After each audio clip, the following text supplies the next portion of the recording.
تو ہمارے اوپر ہے کہ ہم کیا پرواز ہماری اوپر جانی ہے یا ہم نے یہ زمین پہ، جس طرح مولانا رومی کہتے ہیں کہ جب اللہ نے آپ کو پر دیے تو کیوں زمین کے اوپر کیڑے مکوڑوں کی طرح، چونٹیوں کی طرح رینگ رہے ہو؟ لیکن سب سے پہلے میں جو آپ کو بات کرنا چاہتا ہوں وہ یہ کہ میں اپنی مثال سے آپ کو بتانا چاہتا ہوں کہ مجھے اللہ نے بڑا خوش قسمت انسان ہوں کہ جو میں اللہ سے مانگا، جو میں نے زندگی میں محنت کی، وہ اللہ نے مجھے سب کچھ دیا. یعنی میں نے زندگی کی ساری اونچ دیکھی ہوئی ہے زندگی کو، جو شاید ہی کسی نے دیکھی ہو. تو اگر ذاتی طور پہ جو میں زندگی میں اچیو کرنا چاہتا تھا اللہ نے وہ مجھے دے دیا ہے. میری صرف اب ایک میری خواہش ہے کہ میں اپنے ملک کو وہ ملک بنانا چاہتا ہوں، دیکھنا چاہتا ہوں، جس کو میں نیا پاکستان کہتا ہوں، کہ وہ دراصل اسی واپس جس وجہ سے لاکھوں لوگوں نے قربانیاں دی تھی اور پاکستان بنا تھا، ہم واپس اسی جگہ کے اوپر جائیں، ادھر سے اس خواب کو پھر سے کھڑا کریں کہ وہ مثالی اسلامی ریاست بنائیں، دنیا میں مثال بن جائے، لوگ پاکستان کی مثال دیں کہ یہ ہوتی تھی، یہ ہے وہ ریاست جو ایک مثال بن کے نکلی ہے، جس طرح کہ مدینہ کی ریاست ایک مثال بنی تھی اور پھر صدیوں تک مسلمانوں نے دنیا کی امامت کی تھی. تو سب سے پہلے میں ایک آزاد انسان ہوں. آزاد انسان کا کیا مطلب ہوتا ہے؟ کہ میں نے زندگی میں یہ ہمیشہ جو میں نے خواب دیکھی، جو میں بننا چاہتا تھا، میں سمجھتا تھا کہ کوئی چیز ناممکن نہیں ہے. میں اپنے آپ کو جو ٹارگٹ سیٹ کرنا چاہتا تھا، جتنا بھی مشکل ہو، میں سمجھتا تھا وہ ناممکن نہیں ہے. اور یہ ہوتا ہے آزاد ذہن. آزاد ذہن وہ ہوتا ہے جو وہ خواب دیکھتا ہے، وہ سمجھتا ہے وہ وہاں پہنچ سکتا ہے. اور وہ اس لیے پہنچ سکتا ہے کیونکہ اللہ نے ہمارے میں سب میں وہ صلاحیت دی ہے. ہم جو بھی خواب دیکھنا چاہتے ہیں، جو پکچر کرنا چاہتے ہیں، ہم وہاں پہنچ سکتے ہیں. کیونکہ اللہ نے جب فرشتوں کو کہا کہ تمہیں نہیں پتا کہ میں نے انسان کو کیا پوٹینشل دیا ہے، تو ہم سب میں پوٹینشل ہے. لیکن جب آپ ایک بڑی خواب دیکھتے ہیں تو، اور آزاد ذہنی بڑے خواب دیکھتا ہے اور وہ سمجھتا ہے کہ جو بھی دنیا میں میرے سامنے رکاوٹیں آئیں گی، میں سب دور کر کے تو میں وہاں پہنچ جاؤں گا.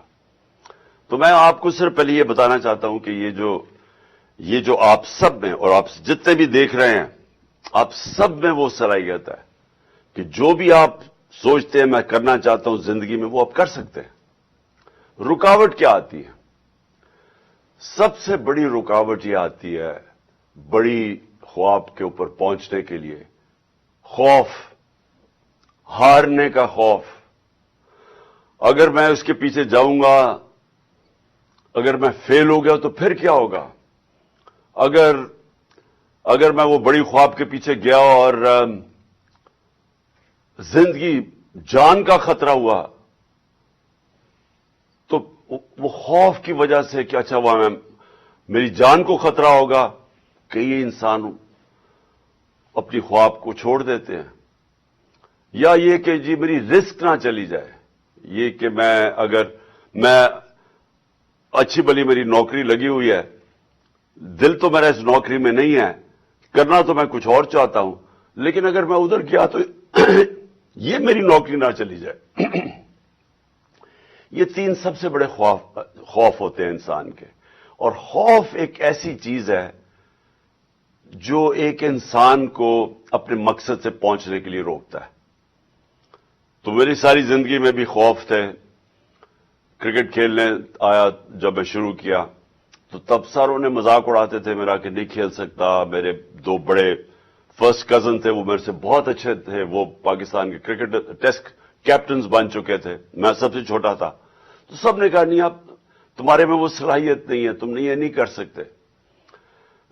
تو ہر راستے کے اوپر دنیا آپ کو کہے گی کہ یہ آپ نہیں کر سکتے.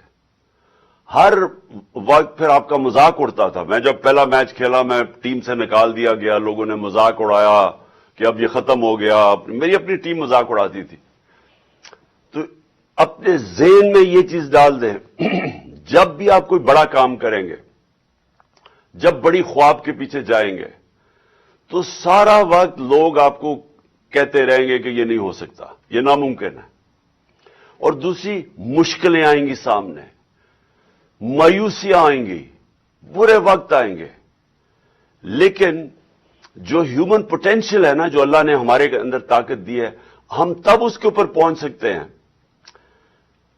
جب ہم یہ فیصلہ کر دیں کہ میں نے کشتیاں جلا کے یہ کام کرنا ہے. جب ہم یہ فیصلہ کریں کہ میرا کوئی پلان بی نہیں ہے, اگر یہ پلان فیل ہو گیا تو میرا اور کوئی دوسرا پلان نہیں ہے. مشکل تب پڑتی ہے جب لوگ فیل کیسے ہوتے ہیں. میری زندگی کے تجربے میں فیل کیسے ہوتے ہیں کہ جب مشکل آتی ہے ایک کام کرنے میں, اور جب وہ رکاوٹیں آتی ہیں, تو وہ کہتے ہیں چلو چھوڑو اس کو, یہ نہیں تو میں کوئی اور پلان بھی کر لوں گا. جو اللہ نے ہمیں جو طاقت دی ہے نا, یہ بڑی سمجھنے والی آپ کو سب کو یہ بات ہے کہ جو ہمارے اندر صلاحیت ہے, ہمارا جو پوٹینشیل ہے, وہ نکلتا کیسے ہے؟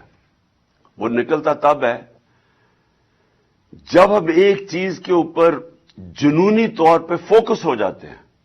ہم فوکس کر لیتے ہیں کہ میں نے یہ کرنا ہے, یا یہ میں جب کسی چیز کے پیچھے جاتا تھا تو میں یہ کہتا تھا کہ یا میں یہ کروں گا اور یا میں مر جاؤں گا. یعنی میں یہ سوچتا تھا کہ اس کے بعد جو بھی ہو جائے میں نے یہ کرنا ہے, اور اگر مجھے جان بھی میری جانی پڑے تو تب بھی میں کروں گا. تب اللہ نے انسان کے اندر وہ پوٹینشیل دی ہے, وہ تب وہ ہر کام کر سکتا ہے. اور اس کی ایک اور چیز آپ کو سمجھنی پڑے گی, اور آپ یونیورسٹی اور کالج اسٹوڈنٹس سے آپ کو سمجھنا پڑے گا. وہ جو دوسری چیز وہ یہ کہ جب آپ کا برا وقت آتا ہے تو وہ آپ کا کیریکٹر کو ٹیسٹ کرتا ہے. اچھے وقت پہ کوئی سارے تالیاں بجاتے ہیں, جب ہم جیتے تھے میچ تو کوئی ساری آپ کی غلطیاں بھی بھول جاتے تھے, سارے تالیاں بجاتے تھے, آپ کے سارے دوست بن جاتے تھے. لیکن جب برا وقت آتا ہے آپ اکیلے ہوتے ہیں, اور جب برا وقت آتا ہے تو وہ اللہ آپ کو ایک موقع دیتا ہے دیکھنے کے لیے کہ میری کیا غلطیاں تھیں. آپ کے اندر, اور یونیورسٹی میں اور کالجز میں جو آپ پڑھتے ہیں, آپ کے اندر ایک ایبلٹی جو نہیں پڑھتے, وہ آپ میں وہ ایبلٹی ان سے بہتر ہے کہ آپ جائزہ لیتے ہیں کہ میں نے کدھر غلطی کی.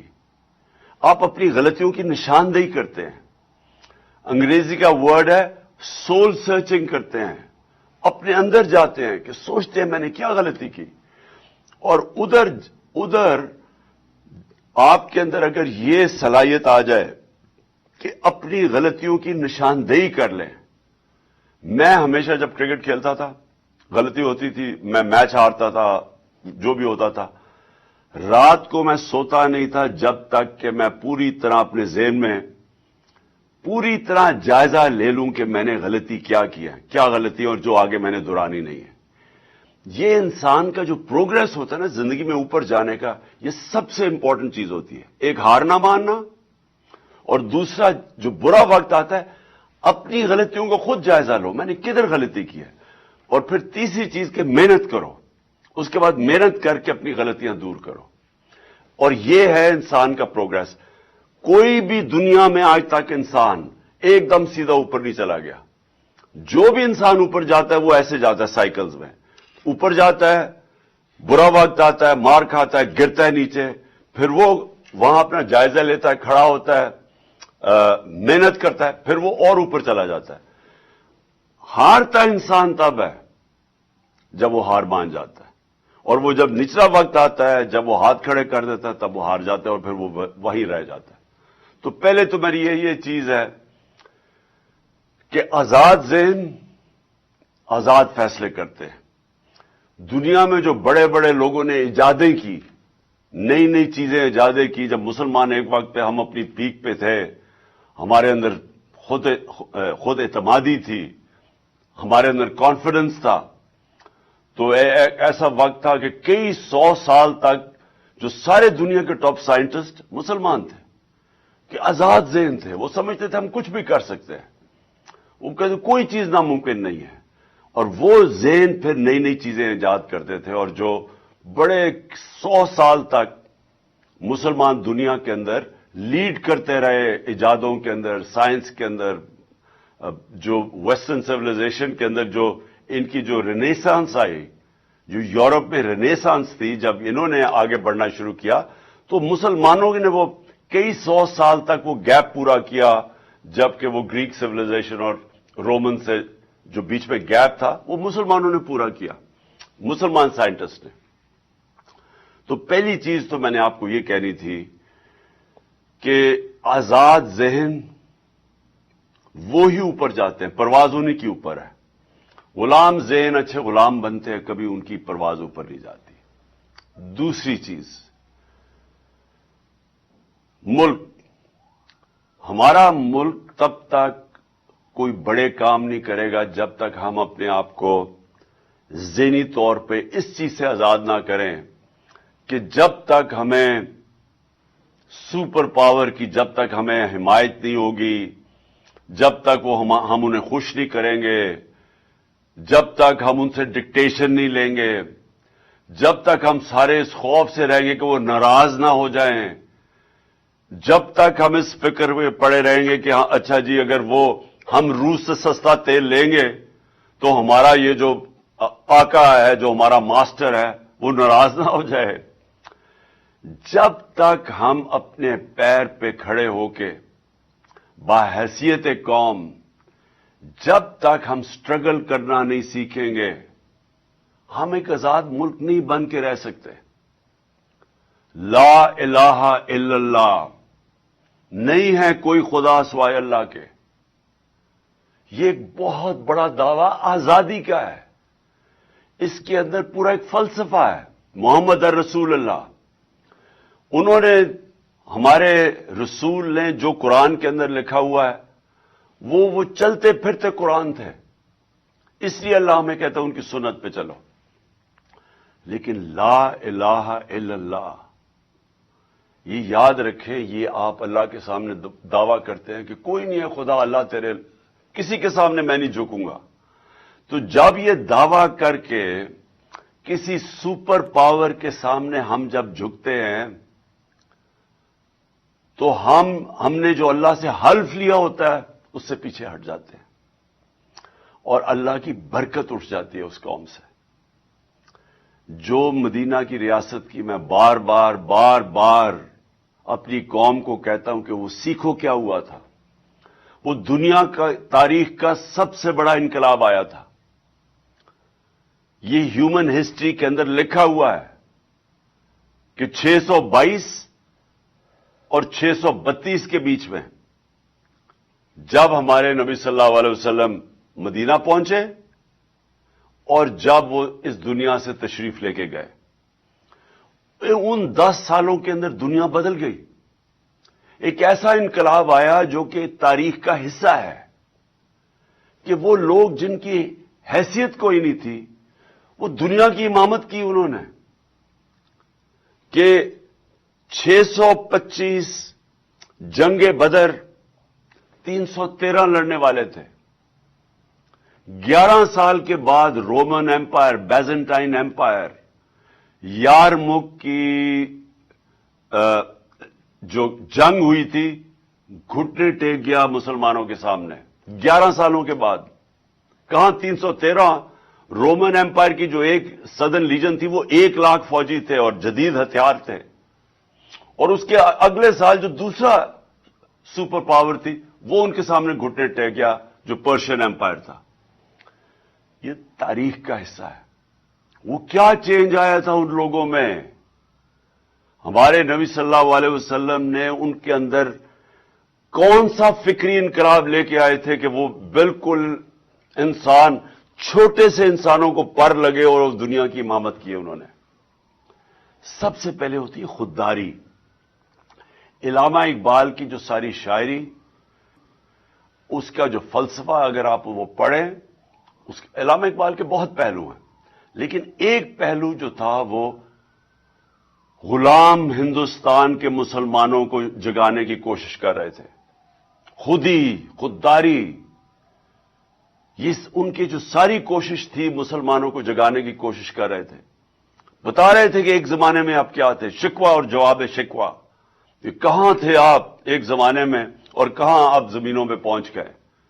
یہ آج بھی میں اپنی قوم کو یہ سمجھانا چاہتا ہوں کہ جس وقت ہمارے ملک کے اوپر ذہنی غلام بیٹھے ہوں، جو سارا وقت خوف زدہ ہوں کہ جناب ہمیں کوئی ناراض نہ کر دیں اگر ہم سستا تیل لیں گے روس سے، اپنی قوم کی زندگی آسان کریں گے، تو ہمارا جو آقا ہے وہ ناراض نہ ہو جائے، کیونکہ ان کے اربوں ڈالر ادھر پڑے ہوئے ہیں، تو وہ ڈالروں نے ان کو غلام بنا دیا ہے۔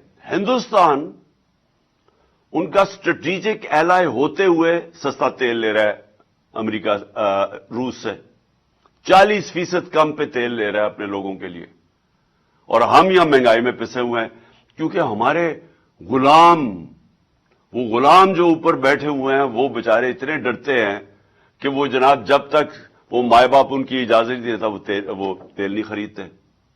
اور وہ اور بڑی چیزیں، ہم نے ان کی جنگ میں شرکت کی، ایک دھبکا پڑا، ایک ٹیلی فون میسج آئی، چاروں شانے چت ہو گئے ہمارا جو اس وقت کا سربراہ تھا، اور اپنے 80,000 لوگوں کی قربانی دے کسی اور کی جنگ میں شرکت کر کے۔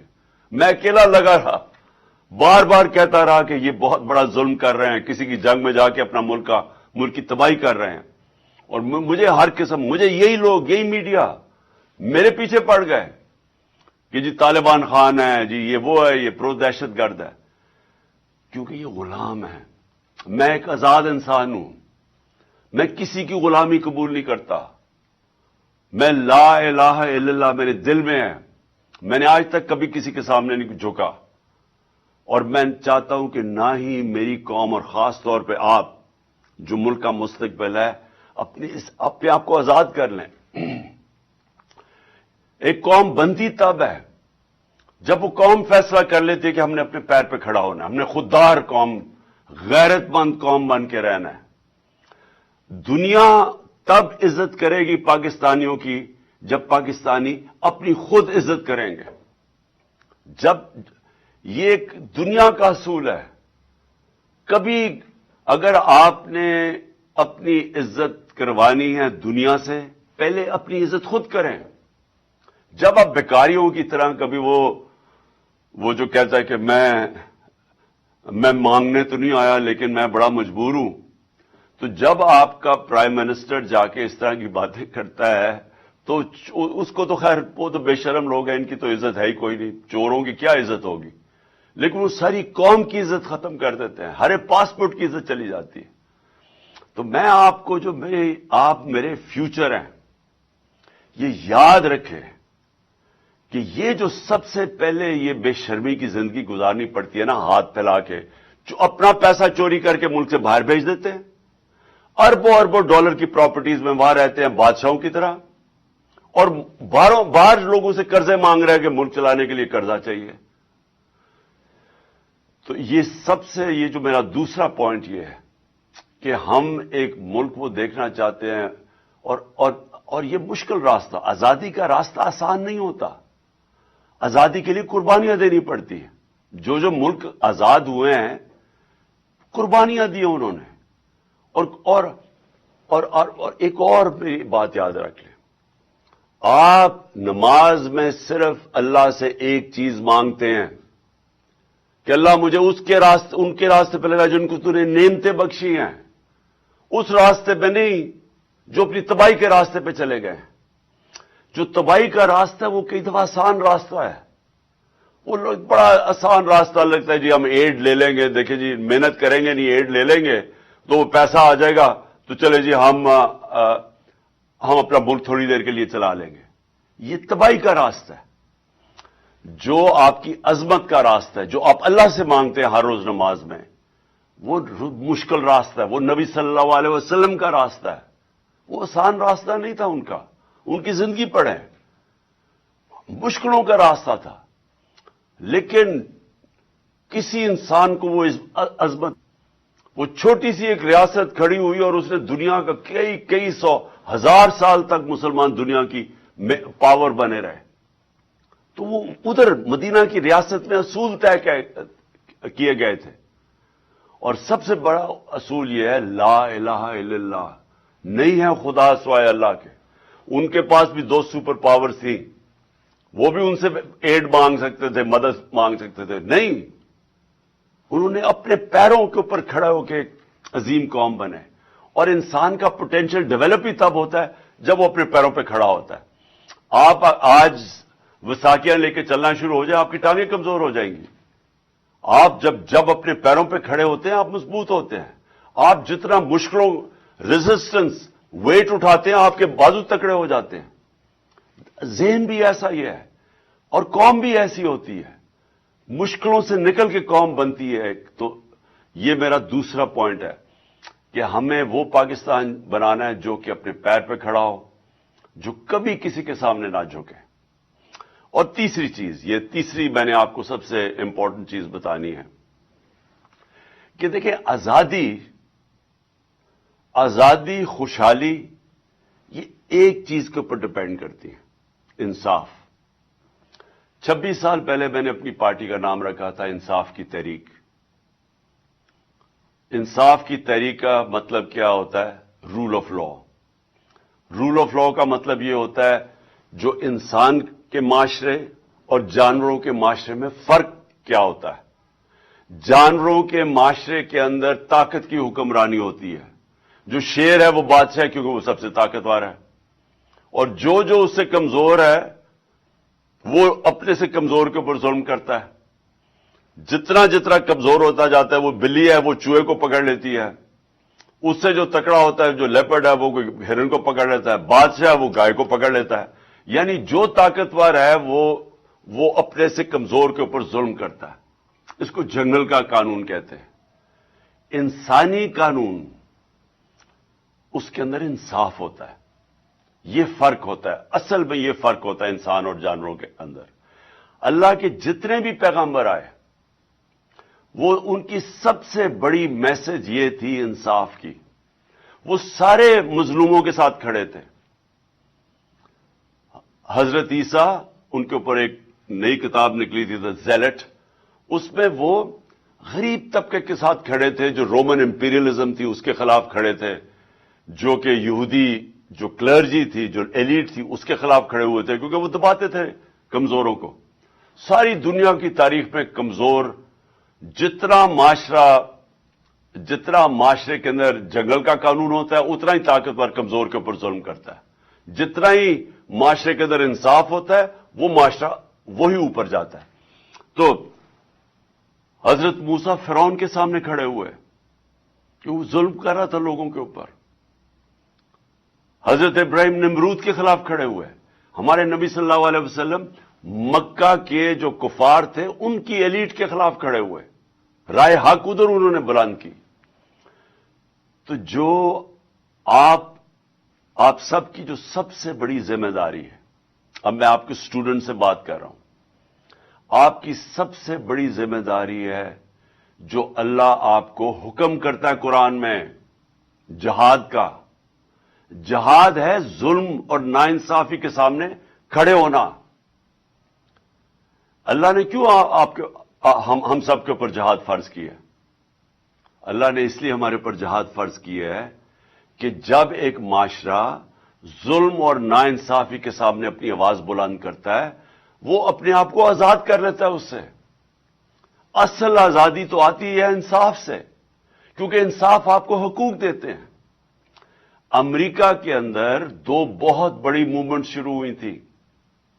ایک تھی سول رائٹس موومنٹ، 1960 کی دہائی میں شروع ہوئی تھی. وہ کیا تھی؟ یونیورسٹیز کے اندر نوجوان کھڑے ہوئے، انہوں نے کہا کہ جو بلیک افریقنز ہیں، جو کالے ہیں، ان سے ظلم کیا جا رہا ہے، ان کو برابر کے شہری نہیں سمجھا جاتا. تو سول رائٹ موومنٹس کسی پولیٹیکل پارٹی نے نہیں شروع کی تھی، وہ امریکہ کے یونیورسٹی کیمپسز کے اندر شروع ہوئی تھی. جو انہیں کہا انصاف کیا جائے. اس کے بعد جو ویٹنام وار تھی, جو امریکہ لڑا تھا ویٹنام میں, کون کھڑا ہوا تھا اس کے خلاف؟ یونیورسٹی کے اسٹوڈنٹس. وہ کھڑے ہوئے تھے کہ آپ جا کے ظلم کر رہے ہیں ان لوگوں کے اوپر, آپ بمباری کر رہے ہیں, انہوں نے ہمارا کیا بگاڑا ہے ویٹنام سے. تو یونیورسٹیز میں وہ موومنٹ شروع ہوئی تھی. برطانیہ کے اندر 20 لاکھ لوگ نکلے تھے سڑکوں کے اوپر عراق کی جنگ کے خلاف, کہ جب برطانیہ عراق کے اندر شامل ہوا تھا. یہ جہاد کر رہے تھے صاحب. جب بھی آپ ظلم اور ناانصافی کے خلاف اپنی آواز بلند کرتے ہیں, یہ اللہ نے اس کو جہاد کا رتبہ دیا ہوا ہے. جہاد تب ہوتی ہے جب آپ کمزور کے ساتھ کھڑے ہوتے ہیں. انصاف کمزور کو چاہیے ہوتا ہے. طاقتور ہمیشہ اپنے آپ کو قانون کے اوپر رکھتا ہے. یہ جو فیوڈل کلچر کیا ہے, یہ جو وڈیرے کرتے ہیں بیچارے غریب لوگوں سے, یہ کیا کرتے ہیں؟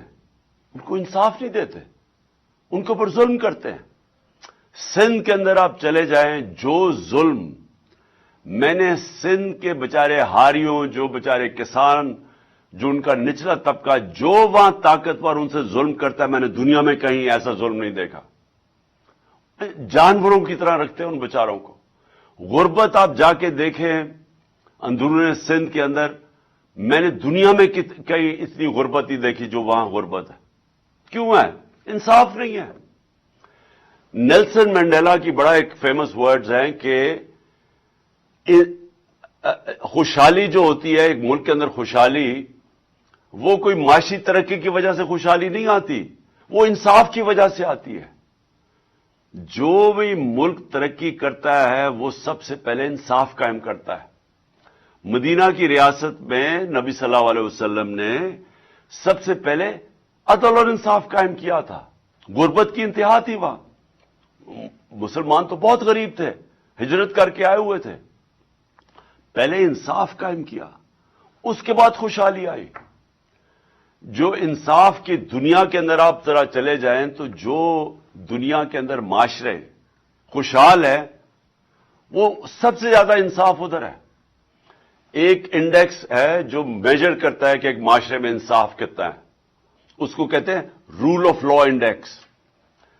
سوئٹزرلینڈ جس کے اندر کوئی وسائل نہیں ہیں, ہمارے ناردرن ایریاز میں اس سے 100 زیادہ گنا خوبصورتی بھی ہے, وہاں اسکیئنگ کا بھی پوٹینشل ہے, وہاں ٹورزم وہ آ سکتی ہے جو سوئٹزرلینڈ سے زیادہ آ سکتی ہے. صرف ٹورزم کے اوپر سوئٹزرلینڈ تقریباً دنیا میں سب سے خوشحال علاقہ ہے, کیونکہ 99.9% تقریباً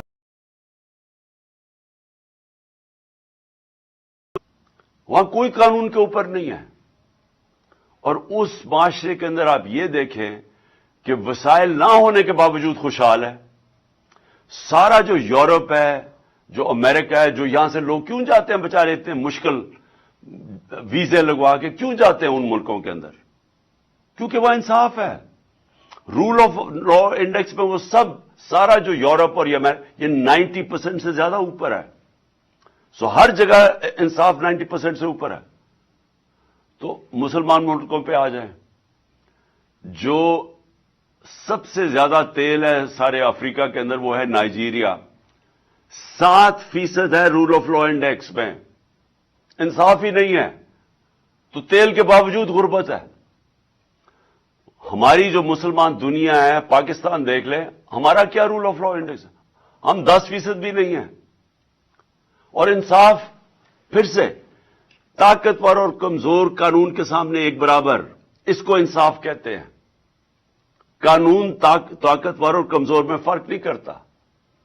تو ہماری تباہی, اگر ہم آج مقروض ملک ہیں, وہ ہمارا جو وزیر اعظم ساری جگہ جا کے پیسے مانگتا ہے کہ میں مانگنے نہیں آیا, میں مجبور ہوں, وہ اس لیے مانگنے پھرتا ہے کیونکہ ہمارا ملک کا دیوالیہ نکال دیا انہوں نے. اور دیوالیہ کیوں نکلا ہے؟ کیونکہ آپ کے سامنے اتنا بڑا ظلم ہو رہا ہے کہ میں نے اپنی زندگی میں کبھی ایسا کسی دنیا میں کسی ملک کو اس طرح نہیں دیکھا. 30